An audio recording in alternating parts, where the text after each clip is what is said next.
In this video, we're going to talk about setting up your opt-in form. So of course, on your squeeze page, you need a place for people to actually enter in their email address and join your list.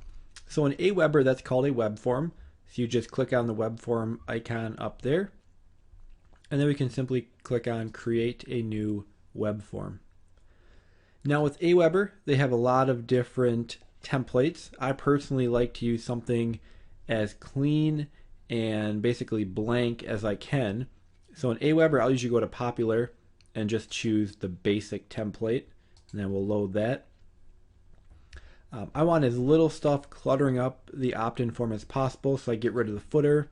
I get rid of the little Aweber link there. You can leave the we respect your email privacy. I usually get rid of that as well, just to get less stuff on there. I will also delete the header. And then in most cases, I'll actually delete the name as well. I like to have just a straight email address. Make it as easy for people to opt in as possible. If you get their first name or their name, of course, you can then personalize messages. So you can automatically put their name into messages.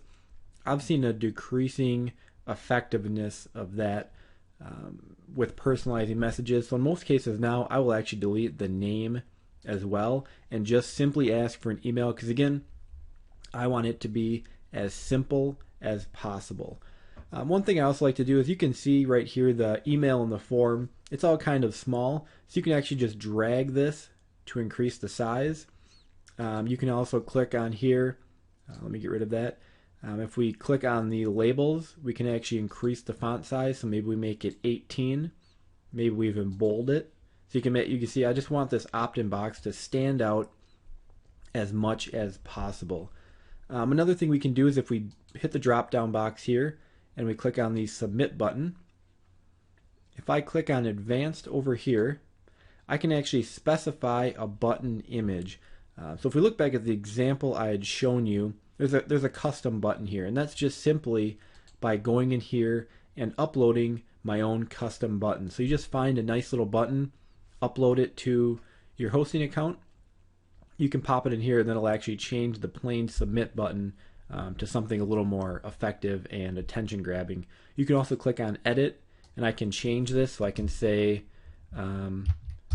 send my free report, and I can save that, so you can see it kind of changed that as well. And really, that's about all there is to it. There's not a lot you need to do. Again, I like to just make it as simple as possible. So I have the email. I like to make that a little bigger to make it stand out. If you're not going to use a custom button, at least put something a little more enticing on the button there. And then we just simply save the web form. And from there, we can go to the settings. And now there's some important changes we need to make in here.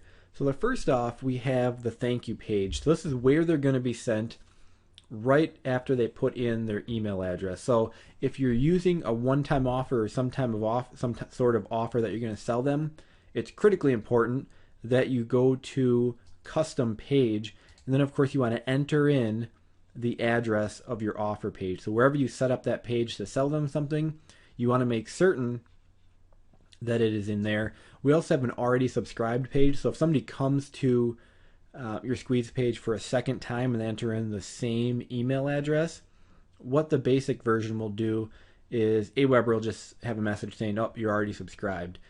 I don't like to do that, because even if they've already been there, I want them to see my offer again. So if they're already subscribed, I again like to use a custom page, and once again I will put in my offer page there. So whatever my OTO page is, you enter it in there. And that's critically important, otherwise no one's ever going to see your OTO. You need to make sure you do a custom page and enter it in there. Now if you're not using a one-time offer, what you want to do is leave this on the basic version. You can also do the audio version or the smart video version. The smart video version, we can actually preview that for you. You can see Please check your inbox now to confirm. It just sends a little video showing them how to activate their subscription. That's actually a pretty good idea to do. So again, if you're not using a one-time offer, you want to make sure you just send them to the basic video or the audio page. because you don't want to send them directly to your download page, because you want to make sure they confirm their email address before they get your freebie. So it's critically important, in my opinion, to, if you're not using a one-time offer, you're sending them directly to a download page to get their free report, don't put that in here. Make sure they go and confirm their email address. Then you remember when we set up the list, the confirmation page after they confirm will be that page. So that's really all there is to setting that up. Then you just simply publish it. Let me save that. You click on I will install my form, and then just copy this little chunk of code, put it on your squeeze page, re-upload it to your site, and your squeeze page should be ready to go, and everything is set up. So in the next videos, we'll talk about adding some follow-up messages, sending broadcast messages, and then of course most importantly, how to start driving traffic to your squeeze page.